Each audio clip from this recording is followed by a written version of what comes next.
ato de estar amando alguém é um momento exclusivo, é um momento ímpar na vida de um ser humano, ok? Precisa ser bem respeitado, precisa ser bem cuidado, bem encaminhado, mas acima de tudo também a gente precisa estar preparado para passar por esse momento, por essa fase. O amor é tão forte, né? Como escreveu Salomão, o amor é forte como a morte. Por quê? Porque o amor faz com que a gente libera esses sentimentos, essas emoções que normalmente a gente não libera de dentro de nós por quase nada. E isso representa o que eu acabei de falar. O amor é o ponto mais alto das nossas vidas, porque os sentimentos que a gente tem quando está amando alguém, os pensamentos, as ideias, são as coisas mais sagradas que a gente esconde no íntimo da gente, né? Coisas que a gente nunca contou para ninguém, acaba contando para essa pessoa com quem a gente tem um amor correspondido. A gente acaba tendo uma confiança muito grande, porque estar com essa pessoa, andar com ela, viver com ela, partilhar momentos inesquecíveis com ela, realmente faz com que a gente se sinta feliz de verdade. Então, o amor é uma responsabilidade. Não é? A maior parte das pessoas, quando a gente pergunta o que é o amor, as pessoas elas não conseguem definir o amor sem falar de sentimentos, né? Mas a Bíblia ela vai um pouco mais além. Na Bíblia nós vemos que o amor é Deus, Deus é amor, ou seja, tudo que é mais sagrado que o ser humano tem é o seu Criador. Então a Bíblia diz, aquele que não ama o seu irmão não conhece a Deus, porque Deus é amor. Então, nós seres humanos amamos as pessoas, amamos as coisas, porque Deus que é amor, que criou a gente, nos deu essa faculdade. Deus nos deu essa habilidade de amar, de externar o amor através de sentimentos, palavras, atitudes, né? E é o momento mais sublime da vida das pessoas. Você vê as pessoas, quando elas estão amando, elas fazem os melhores e maiores gestos. Elas tomam as melhores e maiores atitudes. Mesmo que são conhecidos, às vezes, por outras pessoas, como gente ruim, gente desagradável, mas essa pessoa que é conhecida como gente ruim ou desagradável, se ele apaixonar-se por alguém, se ele amar essa pessoa, ele vai ser muito agradável para aquela pessoa. Então, o amor é isso, não é? O apóstolo Paulo ainda vai um pouco mais além, dizendo para os irmãos de Colossos, quando ele orava, ele disse, oro para que o vosso amor cresça em conhecimento. Então o amor não é só um sentimento, é também uma experiência de conhecimento, ok? Quando você está amando alguém, por favor, não se esqueça de conhecê-lo. Porque, principalmente os mais jovens, né? Ou então os mais desavisados, desprevenidos, ou aqueles que gostam de ser ignorantes mesmo, né? Quando se apaixonam por alguém, quando estão amando alguém, elas dizem que o amor é cego, porque elas fecham os olhos para os defeitos, os erros, fecham os olhos para todo tipo de coisas que o parceiro comete, que deve ser corrigido com amor, com entendimento, deve ser conversado. A pessoa está numa fase de suportar tudo, né? Principalmente aquele amor novo. Quando você começou, o amor é novo, está nos primeiros dias, nos primeiros meses, nos primeiros anos. Você ainda está com muita paciência de suportar, de aturar, porque você está loucamente apaixonado. Mas com o andar do tempo, as coisas que você nunca corrigiu, nunca pediu para o seu querido ou querida corrigir, mudar de postura, você vai ser levado a impor a sua postura, vai ser levado a falar sobre essas coisas. E muitas das vezes o parceiro que nunca te ouviu falar daquele jeito, fala assim, mas você nunca me falou disso, você nunca falou assim. corre o risco de você acabar dizendo, mas eu não sabia que você era assim. Muitas pessoas dizem que o amor é cego. O amor não é cego, o amor vê muito bem. Se você foi capaz de descobrir alguém que você chama de alma gêmea, se você foi capaz de descobrir alguém que você chama de amor da minha vida, então é porque o amor não é cego. Você viu muito bem. E Adão nos prova isso. Adão estava dormindo, Deus arrancou a costela, criou a mulher e trouxe para junto dele. Quando ele acordou, ele descobriu de onde a garota veio. Ele falou assim: carne da minha carne, osso dos meus ossos, tu serás chamada varoa, porque do varão foste tirada. Então a pergunta aí é: quem falou para Adão que Eva tinha sido feita da carne dele e dos ossos dele? Ninguém. Não há um diálogo entre Deus e Adão depois desse momento, Deus contando para ele: olha, moço, eu tirei a sua costela, fiz uma mulher e está aí do outro lado. Não, a Bíblia diz que Deus colocou Adão num sono profundo, tão profundo, que quando ele acordou, a moça estava ali. E ele já falou: carne da minha carne, osso dos meus ossos, tu serás chamada mulher, né, varoa, porque do homem foste tirado, do varão você veio, só pode vir de mim, só pode vir da minha pele, da minha carne, dos meus ossos, né? Então, olha aí como Adão acaba tendo um vislumbre, como que uma revelação, né, de que aquela moça foi feita para ele e aquela moça veio dele, né? Estava loucamente apaixonado e acabou então conquistando a moça e iniciar um relacionamento no paraíso de Deus. Gente, o amor é isso, ele é muito sagrado. Quando a gente ama, a gente precisa também ser inteligente, precisa também agir com sabedoria, porque amar com inocência é a coisa mais perigosa do mundo, é amar sem conhecer com profundidade. Você já ama, você já está numa paixão do nível de uma dimensão estratosférica. Não ouve mais ninguém, nem pai, nem mãe, nem o bom senso você é capaz mais de ouvir, né? Nem a própria voz do bom senso dentro de você não ouve mais. Isso que é perigoso, amar com inocência, amar com os olhos fechados, amar com falta de sabedoria, amar sem inteligência. Então, o amor, ele tem um potencial muito grande. Ele pode fazer de você o homem mais feliz do mundo ou a mulher mais infeliz do mundo. Pela experiência como conselheiro, eu conheço milhares de pessoas que só amaram uma vez, foram enganadas por um vigarista, e elas perderam o sabor da vida, perderam o sabor do amor, nunca mais abriram o coração para o amor. Eu conheço muitas pessoas assim lá na África.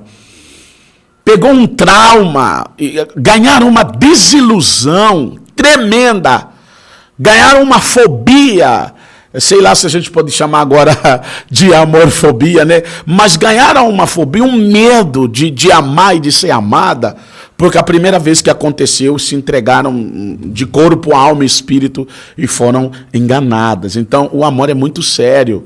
Não importa em que nível você está, se são namorados, já estão juntos há 5, 3, 4, 10 anos, se são casados e têm uma história de 10, 15, 20 anos, não importa. Para mim, o que eu acredito, segundo os princípios bíblicos, é que namoro é um momento da vida muito doce e ele nunca deve acabar. Você pode estar casado, casada, e mesmo assim continuar namorando com seu querido, com sua querida. Por quê? O namoro é bem diferente de estar casado. Você pode estar casado e mesmo assim não ser namorado do seu esposo, da sua esposa.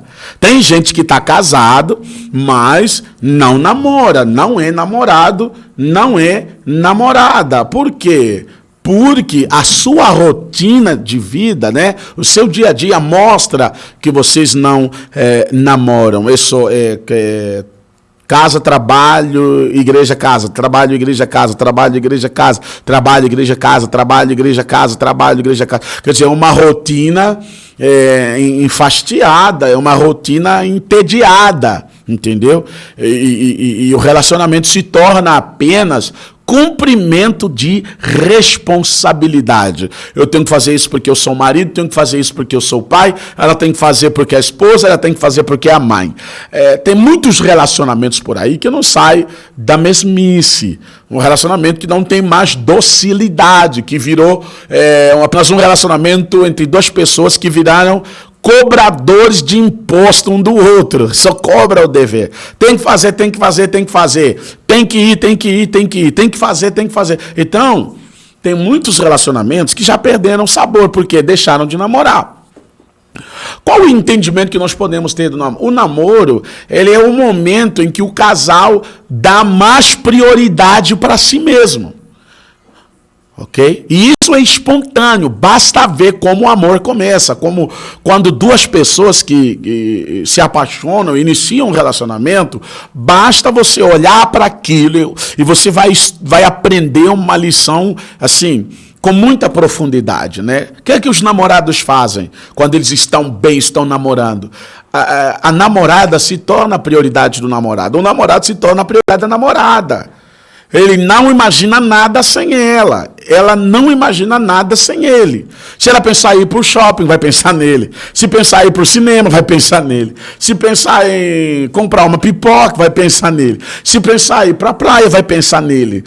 Se pensar em visitar um amigo, uma amiga, um familiar, muitas vezes, vai pensar. Então, assim, quando duas pessoas estão namorando bem, de verdade, elas se tornam prioridades um da vida do outro. Então, eu chamo a atenção principalmente dos casais, aqueles que já estão casados há algum tempo. Por quê? Porque às vezes com a experiência dos anos, conforme os anos vão indo, muitos casais acumulam ressentimentos, né, acumulam mágoas, acumulam traumas, dores, não é, que não foram aliviadas nem tratadas, porque a vida de casado, ela tem as suas demandas, não é? E essas demandas, infelizmente, quase todas as demandas da vida do casal requer sacrifício. É difícil, depois que você casa, viver uma demanda, alguma situação que não requer algum sacrifício dos dois. Já vi esposo que teve que se sacrificar, parar de estudar para pagar os estudos da esposa, para ela acabar o estudo primeiro e ele estudar depois. Já vi esposas que tiveram que sair da cidade que amavam, que gostavam, para ir morar com o marido na outra cidade. Já vi esposas que tiveram que perdoar a traição, esposos que tiveram que perdoar a traição. Já vi companheiros que tiveram que perdoar erros, que muita gente classificaria como imperdoáveis. Então, quase todas as demandas da vida de casado requerem sacrifício. Entendeu?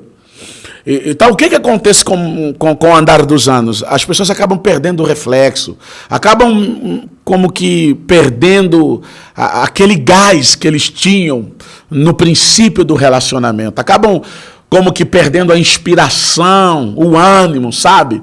Aqueles momentos em que você consegue sentir que ele não é a mesma coisa, ela não é a mesma coisa, né? Coisas que antes ele prestava atenção, ele dava atenção, tinha bons reflexos, hoje não dá mais. Situações que antes o casal tinha um entendimento muito fácil, hoje vira uma disputa autêntica, guerra de poder dentro de casa, disputa de território dentro de casa. Então, conforme os anos vão passando, alguns mais desavisados, ignorantes, desprevenidos, acabam não dando conta das demandas da vida de casado. E isso faz com que o relacionamento ele esfria. As pessoas começam a adquirir uma postura mais amarga, menos dócil, entendeu? Para fazer algo bom, algo romântico, ela tem que reclamar. Para fazer algo bom, romântico, ele tem que reclamar, entendeu? Para ganhar um presente dele, por exemplo, amanhã é o Dia dos Namorados, tem quem já começou a cantar desde o princípio do mês. Amor, dia 11, Dia dos Namorados, o que você vai organizar para nós ou para mim? Qual ofertinha, qual vai ser o presentão? Entendeu? Então, com o andar do tempo, as pessoas tendem a também o desgaste está presente aí, né? Então, o que pode salvar esse relacionamento? O que pode prevenir de eles chegarem a esse ponto? Ou então, se chegaram, o que pode ajudar eles a sair? É o estilo de vida de namoro. Entendeu? Todo casal precisa namorar. Namorar é questão de sobrevivência. É por isso que é diferente a paciência dos namorados com a paciência dos casados, muitas vezes, né? Quem está começando agora tem paciência para tudo, mas depois de um tempo, depois de se acostumar, já é marido, já é esposa, a paciência parece que vai embora. Então, quando o casal ele dá prioridade para si mesmo, não é? Quando o casal ele passa muito tempo juntos, ele se conhece mais. E quando se conhece mais, ele se entende mais. Então, o namoro ele é muito abençoado porque facilita uma maior compreensão um do outro. Quando a gente namora, a gente passa 3 horas conversando, 4 horas conversando só sobre o nosso amor, só como a gente se ama. Sonhos do futuro. A gente ri, a gente chora, a gente beija, a gente abraça, a gente está numa boa. Mas quando você entra na vida de casado, você olha para alguns casais, há muita guerra. Se eles conversarem 2 horas, ou estão brigando ou estão reclamando das contas.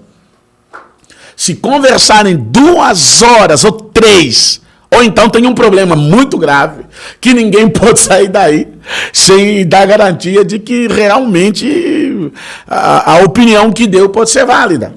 Entendeu? Hoje é muito difícil você encontrar o casal conversando mais de 3 horas, mais de 4 horas, sem ter distração de celular, sem ter distração de computador, de internet, sem ter distração de nada. É por isso que, de repente, as pessoas acabam brigando muito, estão passando cada vez menos tempo. Então, se estão passando menos tempo, eles se conheciam e aí agora está se desconhecendo. Estão se desconhecendo. Entendeu? Aí, sem eles dar conta, sem eles entender, um acaba deixando de ser a prioridade do outro. Entendeu? Uma das coisas também que os casais precisam continuar fazendo para manterem um estilo de namorado, não um estilo apenas de marido e mulher. Pelo amor de Deus, meus irmãos. Você está casado, mas não precisa ser aquela coisa entediada, não precisa ser aquela coisa fria, não é? A gente precisa aquecer o relacionamento. A única forma de aquecer o relacionamento é manter um estilo de vida namorando. Tem que ter tempo para vocês. Tem que ter tempo, ninguém vai falar de contas, ninguém vai falar de nada, a gente vai só curtir a nossa vida e o nosso amor. Ok? A gente vai fazer um do outro ser a prioridade da vida do outro. A gente vai ouvir, a gente vai conversar, a gente vai acertar, a gente vai se divertir. A diversão faz parte do processo. A diversão faz parte do processo. E da mesma forma que o casal investe para pagar as contas, eles precisam investir nos momentos de lazer, na sua diversão. Isso é importante. Deixa eu perguntar para vocês. Quando um casal está à beira do divórcio e eles querem salvar o relacionamento, o que eles fazem? Arrumam tempo para sair, arrumam tempo para conversar, arrumam tempo para se divertir, para ver se eles apimentam a relação. Mas eles não precisavam chegar até aí. Se eles já mantessem esse estilo de vida, eles não precisavam chegar até aí. Entendeu? Então, a chamada de atenção hoje é que todo casal seja namorado. Se divirtam, estejam juntos, lembrem do passado, como que as coisas foram, como que as coisas estão agora, no sentido positivo. Continuem conversando sobre os seus sonhos, sobre as suas ideias. Tem casais que quando vão para acertar uma coisa no entendimento do casal, só conseguem acertar no meio de brigas, no meio de intrigas, e isso faz mal. Entendeu? Quando você, para acertar, para ter um entendimento com o seu parceiro, com a sua parceira, só tem que brigar, tem que dar briga para depois acertar, mais tarde vocês vão ficar com medo de conversar porque dá briga. Vão se isolando, vão se afastando, entendeu? Vão criando algumas barreiras de intimidade, e isso pode ser muito prejudicial para o casal. Não é à toa que hoje nós vemos muita gente se divorciando, muita gente abandonada. É porque eles não precisavam chegar até aí. O divórcio é uma prova de que os dois fracassaram. Não importa se veio mais de um lado do outro, mas o relacionamento não é de uma pessoa. O relacionamento é dos dois. Então, se os dois desligou, desconectou, separou, então é um fracasso dos dois. Ainda que tenha sido causado por um ou por outro, vai deixar dores e mágoas no coração dos dois. As consequências serão vividas pelos dois. Então, há um versículo que o apóstolo Paulo fala, ele diz assim, ali em 1 Coríntios, acho que é o versículo, capítulo 11, se ainda bem me lembro, assim, que a mulher não tem domínio do seu próprio corpo, mas tem domínio o homem. E o homem não tem domínio do seu próprio corpo, mas tem a mulher. Entendeu? E quando a gente mantém um estilo de vida, como casal que namora, a gente dá prioridade para as coisas mais sagradas. Dá prioridade para a conversa, para o diálogo, dá prioridade para cuidar um do outro, dá prioridade para a sua vida sexual, porque você sabe que nós, como seres humanos, sofremos algumas mudanças no nosso corpo, né? Sofremos algumas transformações biologicamente falando. Somos uma coisa quando mais jovens, somos outra coisa quando um pouco mais adulto, e somos outra coisa quando começamos a ficar mais velhos. Então, quando o casal dá prioridade para conversar sobre todos os temas, eu gosto de namorar porque o namoro é muito legal. Né? O namoro você tem liberdade de conversar sobre todo tipo de conversa. E quem, mesmo já sendo casado, mantém esse estilo de vida, como se fosse vivendo como namorado, você começa a sentir que você tem mais liberdade, mais entendimento para conversar sobre tudo. O que é que muitos casais têm? Criam barreiras. Tem conversa que com ela não pode, porque ela não suporta. Tem conversa que com ele não pode, porque ele não suporta. Entendeu? Aí acabam criando algumas barreiras de comunicação. E essas barreiras de comunicação fazem com que o indivíduo tenha ideias que ela desconhece. Fazem com que ela tenha ideias, pensamentos, fantasias que ele desconhece. Logo, se eles não se conhecem tão profundamente, até a qualidade do seu relacionamento, a qualidade da sua vida sexual baixa demais. A qualidade da sua conexão espiritual baixa demais. Não é? Então, qual é a ideia que precisamos manter hoje?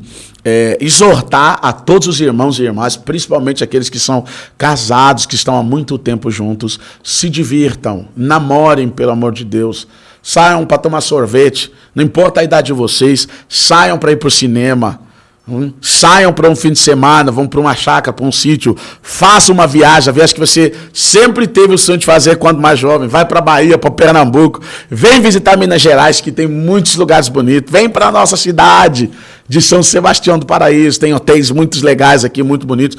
A gente precisa se reinventar todos os dias para que o relacionamento não caia na mesmice, não é? O erro de muitos casais é deixar que o tédio entre no relacionamento. Não é? E muitas das vezes, por mais espiritual que você seja, por mais ungido que você seja, você não vai, quando não estiver bem, você vai sentir que não está bom. Ok? Você vai sentir que não está bom. E chama a atenção aqui de alguns irmãos, não se dediquem apenas a atividades espirituais. Não é? O que o apóstolo Paulo aconselhou? Diz para os casais, olha, claro, se dediquem à oração, orem, jejuem, mas também tem que ter consentimento mútuo, porque depois vocês têm que largar a oração e as coisas espirituais para se unirem os vossos corpos, estarem juntos, se tornarem um canal de prazer, que Satanás não vos tente pela vossa incontinência, pela falta de suprir essa parte que faz parte da nossa, do nosso físico, do nosso corpo, não é? Porque realmente o homem e a mulher, um é canal de prazer para a vida do outro, né? Então, apesar de sermos tão espirituais, né, precisamos ter atenção e nos dedicar mais a atividades de lazer que permitam o conhecimento, uma conexão espiritual, uma conexão sexual mais íntima do casal, né? Isso facilita em muitas áreas o entendimento, facilita a maturidade e o crescimento do casal. A Bíblia diz que Adão e Eva estavam juntos, mas eles não se envergonhavam, estavam lá no jardim, estavam nus, sem roupa e não se envergonhavam, porque eles estavam namorando. Ok? E todo casamento que tem ainda esse estilo de namoro, essa vida em que o marido e a esposa, eles não querem viver apenas como marido e mulher, mas querem ser namorado um do outro, né? Eu me lembro anos atrás, quando minha esposa falou assim, bom, eu sou sua esposa, mas eu quero ser sua eterna namorada. Dá certo? Eu falei, dá. E há muitos anos atrás a gente assumiu esse compromisso, né? Assumiu esse compromisso de vivermos nesse estilo de vida. Não apenas como marido e mulher, cuidando dos filhos, cuidando da casa, pagando alto preço para manter as contas em dia, né? Não, mas nós queremos esse estilo de vida. Queremos nos divertir, queremos namorar, queremos viver a vida, queremos estar juntos, conversar, dançar, nadar juntos, viajar, que é uma coisa muito legal, né? E isso dá muito certo, não é? Outra coisa que permite que as coisas estejam realmente bem e que pode melhorar o relacionamento é a conexão espiritual, né? A palavra de Deus precisa ser a autoridade máxima. Hoje a preocupação que eu tenho, por que muitos casais estão se separando, até mesmo dentro da igreja, porque a palavra de Deus deixou de ser a autoridade máxima nas suas vidas, né? O ponto mais alto em suas vidas deixou de ser a palavra.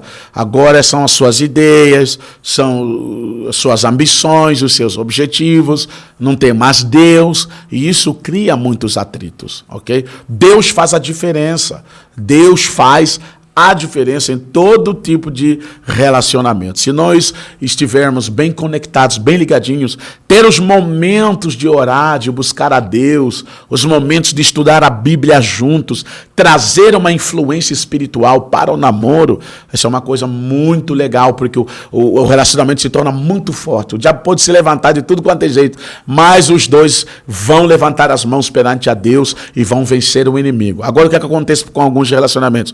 O inimigo se levanta, joga dos dois lados, faz o que tem que fazer e infelizmente o casal acaba com o dedo apontado um contra o outro. A culpa é sua, a culpa é sua, a culpa é sua, a culpa é sua, né? E infelizmente quando você descobre quem é o culpado, você não resolve o problema. O problema só é resolvido quando os dois decidem mudar de posturas para mudarem o seu relacionamento, né? Descobrir culpado não acaba com as consequências do erro, da falha que foi realmente cometida, não é verdade? Então eu quero lançar esse desafio para todos os nossos irmãos e irmãs, servos e servas do Senhor, por favor, não sejam apenas maridos e mulheres, esposos e esposas, sejam namorados também. E aos namorados, né, que estão nesse nível já faz algum tempo, ou estão começando agora, deixa eu falar uma coisa para vocês. A maior prova que um namorado pode dar para sua namorada é levá-la para o altar, O altar do casamento é o melhor lugar onde você pode jurar o amor que você tem por essa pessoa. Por quê? Aí está Deus como testemunha, está o Estado, né? O juiz de paz ali, as pessoas, o cartório, ali estão os amigos, está a família, não é? Está os irmãos da igreja. Então, qualquer homem que diz que ama de verdade uma mulher, precisa estar preparado para levar ela para o altar. E qualquer mulher que se preze, precisa manter um relacionamento com um homem que seja capaz de levá-la para o altar. O altar, ele confirma tudo. O altar é altar de sacrifício, é altar de decisão. O altar é altar de comunhão, de aliança, de pacto. E quando uma pessoa está namorando, a direção deve ser essa, né? Deve ser essa. Chegar no altar e formar a nossa família. Começar a nossa família, né? O que nós precisamos evitar, o que a Bíblia desaconselha, é você namorar e nunca casar. Namorar e nunca casar. Claro que algumas pessoas têm essa opção, né? É uma opção pessoal delas, talvez se conhecessem um pouco mais da palavra do nosso Pai, teriam uma postura diferente, né? Porque o que a Bíblia aconselha, melhor é casar do que criar brasas, do que abrasar-se, ok? Prova de amor não é imediatamente o ato sexual, como grande parte da juventude hoje, né? As pessoas não são jovens, mas a sociedade está assim, né? Conhecer hoje, me dá uma prova de amor, vamos lá, já vai. Infelizmente, em vias de facto, sem conhecer exatamente a pessoa, só está apaixonada pelo pacote exterior, né, pelo estereotipo do homem ideal, da mulher ideal que você tem formado na mente, essa ideia, essa imagem, e o fulano, a fulana correspondeu na hora, já vai. E isso tem sido muito prejudicial, né? Porque depois de algum tempo, grande parte das pessoas descobrem que não era o que queriam, né? Apaixonou-se pelo esse ideal, por esse estereotipo, né? Esse estereótipo, se assim podemos dizer, mas desapaixonou-se pelo caráter. Há muitos casos desses, né? Mesmo na igreja nós temos muitos casos desses, né? A pessoa se apaixona pelo exterior, mas quando vai conhecer o caráter, tempo depois, desapaixona, não quero mais. E por quê? Porque esqueceu que o namoro ele deve ser uma fase de conhecimento muito boa. É uma fase de conhecimento muito boa entre duas pessoas. Por isso que todo mundo precisa, antes de casar, namorar na presença de Deus, conhecer a pessoa realmente, como que ela é, como que ela age nos seus momentos bons, nos seus momentos maus, como que ela trata seus amigos, seus parentes, como que ela lida com a sociedade, porque se for uma pessoa com muitos problemas de relacionamento, com o pai, com o irmão, com a mãe, com o primo, com o vizinho, com o colega, com o patrão, provavelmente vai ter muitos problemas de relacionamento quando você casar também. Então, melhor prevenir do que remediar, né? A gente precisa conhecer para aprender a lidar com a pessoa, né? Porque às vezes lidar com o desconhecido acaba se tornando a coisa mais difícil e complicada. Gente, hoje foi o conselho deixado para hoje, né? Nós vamos fazer um pequeno intervalo, daqui a pouco voltamos, mas antes de voltar, não sei se tem aí